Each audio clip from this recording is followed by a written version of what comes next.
You're listening to Skipping Through Theatre, proudly partnered with YouthTV.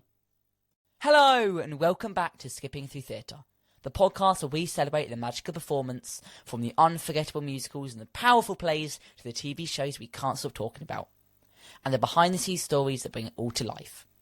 It's about the laughter, the drama, and the moments that stay with us long after the curtain falls. So settle in and let's dive into today's episode.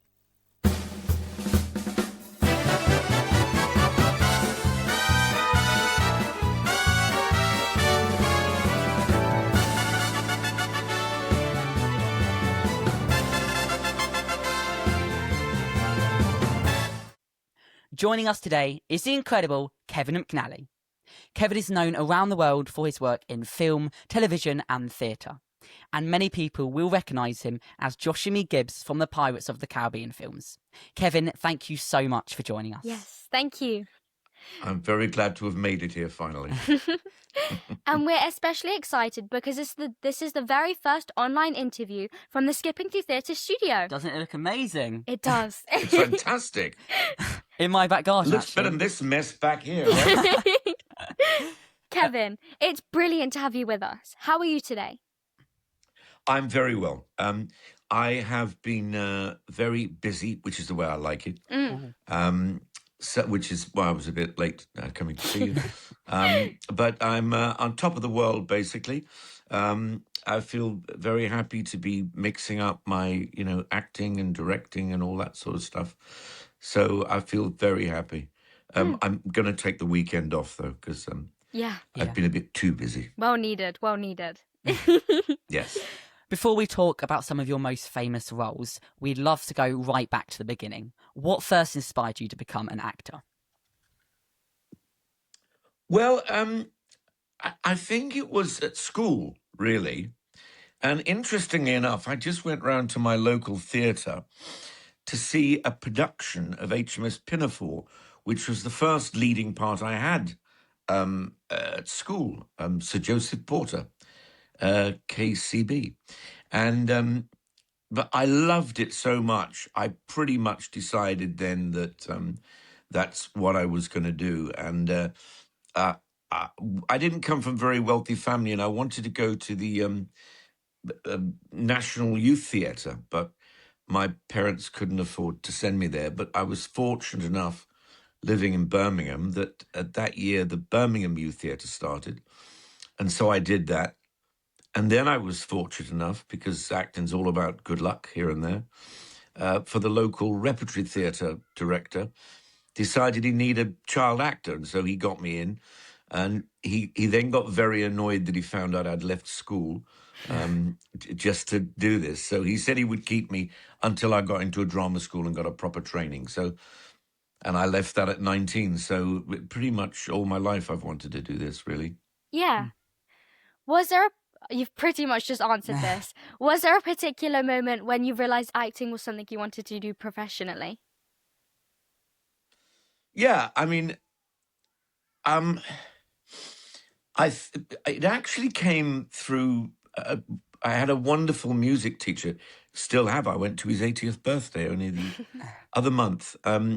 And I enjoyed, I was in the choir and I enjoyed doing that. And I got the love of and the confidence of performing in front of an audience. But I realized that I really didn't have the greatest voice in the world. So I moved on to the acting instead. Now, I believe you trained at RADA, is that correct? That's right, yeah. And you've enjoyed such a long and successful career. Looking back, what are your strongest memories from your training days? From the training days, I was very happy that I'd been working in a theatre for a year, because I had a view of, practically what making production was. So I could sort of sift the training a bit for what was useful to me and what was not. So, and in fact, I do teach a lot now, and I think it's a lot better for young actors to work with professionals rather than necessarily people who are just teachers of voice or teachers of movement. I think they can be useful at times. But the most important thing is to work with people who are in the profession and can tell you what being professional is about and how to act, Yeah. really, through their own experience. I think it's a brilliant idea because you need to learn from the people who have done it in the first place. And I think that's such a memorable thing as well. And I find it quite exciting talking to Yeah. people like you. Yeah, definitely. And it gives us more of an insight into how things are run and everything. It's so interesting.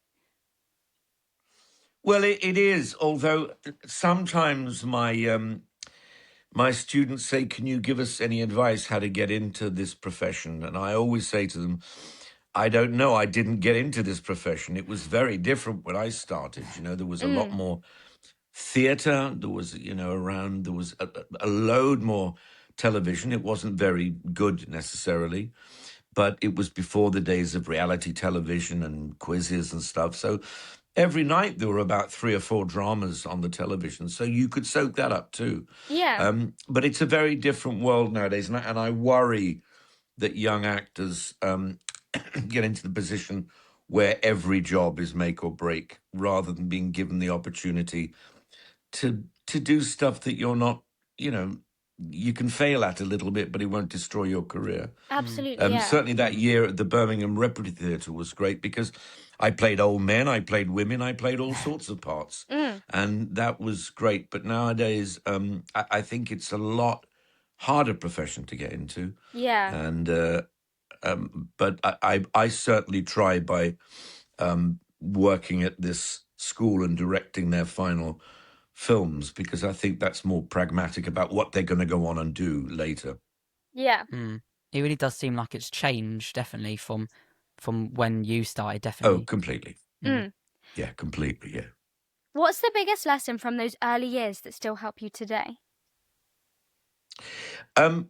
Preparation, very important, coupled with flexibility. And you can't be flexible on the day, if a director gives you a note that's very different or you hadn't thought of, you can't really assimilate something like that if you haven't prepared really, really well. And I certainly take aside any young actors who I think haven't thought about it, haven't maybe learnt their lines, haven't maybe thought about a character and made a big offer to try to do that in future, because you can't just be a blank page. Every time I read a script, I get an image in my mind of who I'll be, how I'll walk, how I'll talk, what sort of energy I'll have, and that those choices that you make early on are very important for when you actually get the job, and that's what I learned early on. Yeah. Do you remember your first professional acting job? Yes. It was long before all this. It was 1968. Okay. I was the day my dad was born. 12 Well, years. the year my dad was born. Is that right? Yes, it There is. you go. Oh, well, then, in fact, he probably missed my first performance.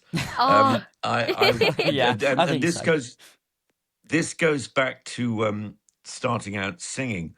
There was a production of an opera that was touring the country, and they would go to schools that were well known for having good choirs, and so it was called Boris Goodenough, if you want to look it up.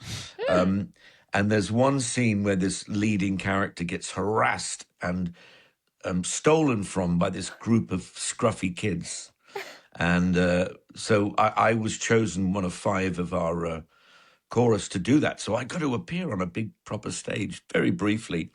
And then because of the success of that, I was then, the same 5 of us were asked to go to our local repertory theatre to be field mice in Toad of Toad Hall. Field mice, yeah. There's a musical version of Toad of Toad Hall in which there are 4 field mice. I still have a picture of myself in my field mouse costume to this day. So those were the first time I stepped on a stage professionally. And then later on, of course, after the youth theatre, I joined the Birmingham Repertory Theatre for a year. Yeah. So very early on, 12 to 16, I was doing it. So Yeah. Of all the roles you've played throughout your career, was there one early role that gave you confidence that acting could become your future? Um, I think the great help for me for that was at the Birmingham Youth Theatre, because they gave me the leading role. And so that was the first time I had to stand in front of an audience and do an entire evening of a performance. And the reaction was pretty good. So I thought, I can do this. And I never particularly suffered from nerves. I'd get a bit of a fluffy tummy, on the first night, but I was never sort of crippled by nerves in the way a lot of people can be. So I was quite lucky in that way.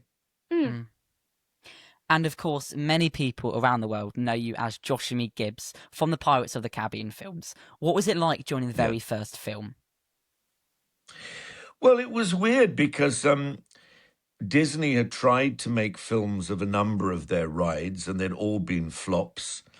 And there hadn't been a successful pirate film since the late 50s, early 60s, with actors like Tyrone Power and people like that.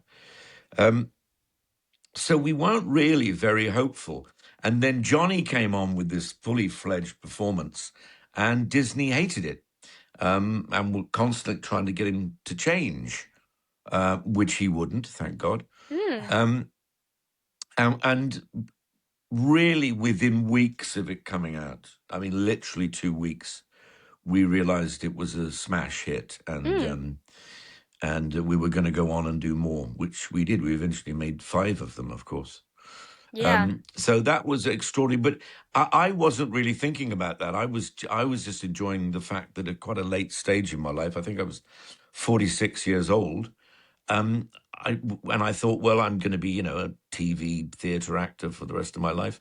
Suddenly I found myself on this massive Hollywood backlot, and with this film that virtually everyone has seen.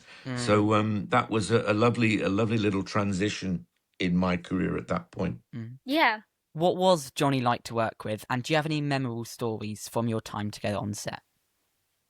I do. He was great to work with. We built up an instant rapport, obviously, as the captain and the first mate. But he is a bit of a prankster. And very early on, I found myself on this boat at 1 o'clock in the morning with Johnny and the Orlando Bloom and little Marty Kleber. And we rehearsed for a while, and they said, okay, all of you go away and get your wetsuits on, because we'll be doing it with the wind and the big toss buckets of 8 gallons of water and constant rain. Oh, wow. So we said, right, we'll go and do that. So we went off. And as we were going towards our trailers, Johnny said, here, mate. He said, I've got a word of advice for you. I said, what is it? He said, don't put on the wetsuit. I said, why not? He said, because it makes you look fat. Makes you look fat on the screen, and you don't want to look like that. I said, thanks for the advice, mate. Went back to the trailer, met the wardrobe artist, who said, here's your wetsuit. And I said, I know I don't want a wetsuit, thank you very much, because it makes you look fat on screen, apparently. So I didn't wear it, and I came back to the boat about 4 o'clock in the morning, and Johnny said, did you put the wetsuit on? I said, nah, of course not. And he pulled back his costume, pulled out his wetsuit and said, sucker. He completely stitched me, so I was cold and wet for the rest of the night. No. It's a nightmare. Yeah. I bet the water was But I forgave freezing him. cold as well. Freezing cold, 4 o'clock in the morning. Yeah. Oh, at least you're wide awake. That's Yeah. the type of thing you I need. was the only one who stayed awake, I think. Yeah, absolutely. You appeared in all 5 of the Pirates of the Caribbean films. What made playing Gibbs such a special character for you? Well, what I loved about it was the fact that if it wasn't for me, Jack Sparrow wouldn't know what the heck was going on. So I loved sort of being his guide and, giving him advice and stuff. And that constant rapport with Johnny was fantastic. And I loved it. And I just loved playing a pirate, because when I was a kid back in the late 50s, well, more the early 60s, I used to love pirate films. And I honestly thought there had been a couple of pirate films in the 90s, and they hadn't worked. So I thought, I guess I'm never going to be a pirate now. So to go to Hollywood and do 5 of the most successful Yeah. pirate films ever was just a thrill for me. A thrill. Do you have a favourite memory from filming it? I've got so many. I can go through a couple of them if you like. I really, really enjoyed I think the second film, we were all in a bone cage, running along in a bone cage, and eventually we fell off the edge of a cliff. And I've always liked doing stunts. So there was one time when they fixed a camera in there, tied me into this bone cage and threw me off the edge of a cliff. And I loved it. I loved it. It wasn't a steep cliff. It was sort of a shallow cliff. Yeah. And I rolled down there for a few hours, and there was certainly no question of a take 2, that's for sure. No. Were there any scenes that were particularly challenging to film? The ones at sea were, I can imagine. because without being too graphic, I'm very lucky that I can take Dramamine, which is an anti-seasickness tablet, and not get drowsy and tired. A lot of people can't. So we had a couple of toilets Oh, on lovely. the ship that rapidly filled up with vomit. It was quite uncomfortable, and there were a lot of us on the ship and nowhere to go, really. But I wouldn't have missed it for the world. But those were the most tricky things to film. And after sort of on the first one, we sort of stayed at the dock and then filmed that way out to sea, and then we turned round and filmed that way out to sea. And the director, after a while, said, well, this is just time consuming. We're going out to sea until we can't see any land, you know. So obviously the water's a lot more choppy. It's and in particularly in the first one, they didn't really build proper boats. They had flat barge bottoms. And what happens when you have that is that it goes up and down over every wave. But because of the vomit-filled toilets, they built proper boats that cut through the water a bit more. So that was an improvement for us, Yeah. Our podcast is mainly about theatre, so we have to ask. Right. What was your favourite show you've been a part of? Well, all of them, really, but I actually haven't been on the stage for 8 years. And the last thing I did was King Lear at the Globe Theatre. And that, to me, was a sort of a real pinnacle, and I loved playing it, and it was a great cut of the play. I just enjoyed it so much that, in a way, since then, the offers that come in, I think, well, it's not like playing Lear at the Globe, you know. I don't tend to do it. And also, I'm directing more now, so I don't really have the time for it. But I think of all of the shows that I've done over the years, I had a wonderful time in the early 80s doing some fantastic shows at the National Theatre, Loch Rise to Candleford, Glengarry Glen Ross, the David Mamet play. And I sort of tried to do 2 or 3 plays a year until I eventually sort of stopped with Lear, really. I mean, there might be an offer come in at some point and I'll give that a bash. The only problem is, as you will all know, the problem with theatre is that you're preparing all day, you're trying not to lose your energy. Then it all goes in at the night, and then you're overexcited, and you spend too long in the bar afterwards, and then you're tired, and then it repeats itself every day. So it's slightly for a younger person, I think, than it is for me. It would have to be something pretty amazing to get me back. Yeah. How different is it performing live on stage? But sorry. Let me just say that the one good thing is, though, I support my local theatre around the corner. It's the Tabard Theatre in Chiswick. And last year was their 40th anniversary. So I managed to go and read some Alan Bennett stuff and do work with my people who I recreate a comedian called Tony Hancock from the 50s. So I do manage to get my thrill of being in front of an audience around the corner, but without doing it 6 times a week and without Yeah. without losing it completely. It's a lot more relaxed. And I think it gives you, I would say, a lot more free time, but it's kind of not. Yeah. Yeah. No, it does. It does. And I do like going in front of an audience now and again. And they're always asking me to go and do stuff there to help, to help raise money for the theatre. It's a tiny little theatre, but at least I get my audience kicks going around there. Yeah. Is there a theatre role that means the most to you personally? Well, not particularly. When I was a young actor and I left drama school, I sort of got into doing modern American plays when they came over here. So I do love American plays, and particularly some of the wonderful ones I did from the 70s. And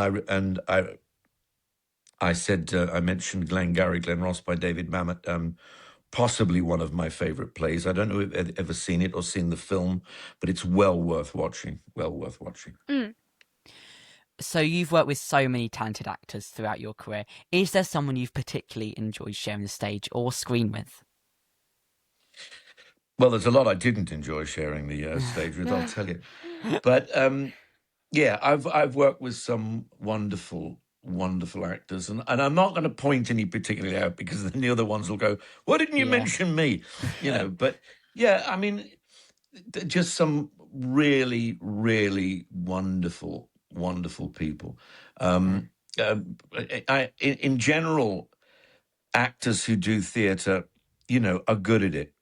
So you're all in it together, and you all turn your theatre mode on, and you're absolutely up for it completely. There's a lot of actors I wish I had worked with who I didn't get to work with on stage. But they're all a bit older than me now, so I don't think Al Pacino and Robert De Niro will be doing plays with me in the very near future. No. Now we're now going to go to our quick fire round. So first thing that comes to your head, just say it. Yeah. So let's go. Ready? Yes. West End or Hollywood? Hollywood. Comedy. Although I have to say, I know I'm supposed to censor. Not very quick, then, is Hollywood it? has died.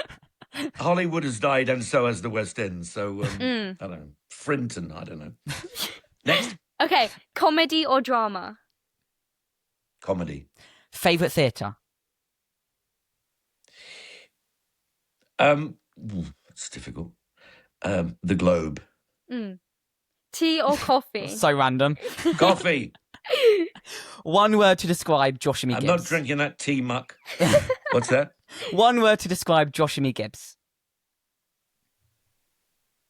Spine of the crew. Many of our listeners are young performers. What advice would you give to someone hoping to build a career in acting?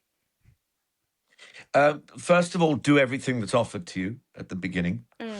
Be picky later. Just try to get those credits. And then get any agent you can. And as soon as you've got a few good credits, leave them and get a better agent. And that's what I've done over my whole life. What qualities do you think every successful actor needs? Listening, I think, is the most important thing. Yeah. But I think there are too many people who you see them glazed over, waiting for their cue. And particularly in film, I try to tell my students this. I don't need to tell my fellow professionals. The camera can always go to you whether you're talking or not. So just always be engaged in the scene, whatever you're doing. Yeah, absolutely. If you could go back and give your younger self one piece of advice, what would it be? Start acting a tiny bit later, because I think that one of the problems I had starting so young was that I came out of drama school at the age of 19 with virtually no life experience apart from the theatre. So I did play for many years, many very boring young men. And it was only really in my 30s I got to become the character actor who I enjoy being today. Get some life experience first. Yeah. So before we finish, we always like to Yes. ask a fun question to one of our guests. Yes. So if you could spend a Right. day as any character you've played, what would it be and why? I think if I could spend the day being any character I'd played, I think it would be Joshamee Gibbs. Just going around and stealing things and trying to help people. Yeah. Yep. It's an Brilliant. incredible role, isn't it? Exactly, Incredible. yeah. Yeah, it's wonderful. Kevin, thank you so much for joining us today. It's been absolutely... It was my pleasure, and my apologies for being late again. No worries. No, it's Thank okay. you. I'm not very good at all this technical stuff. It's a nightmare. It's okay. It's all right. It's all right. It's been absolutely wonderful speaking with you as well. Yes. It really Thank has. you. Thank you. It's been a joy to speak to you as well. We- I'm glad we made it. Yes, Yes, definitely. yeah. We've loved hearing your stories and learning more about your incredible career. Thank you. And thank you so much to everyone watching and listening to Skipping Through Theatre. Yes. Make sure to follow the podcast on social media and on your favourite streaming platform so you never miss an episode. So we'll see you next time. Bye. Bye all.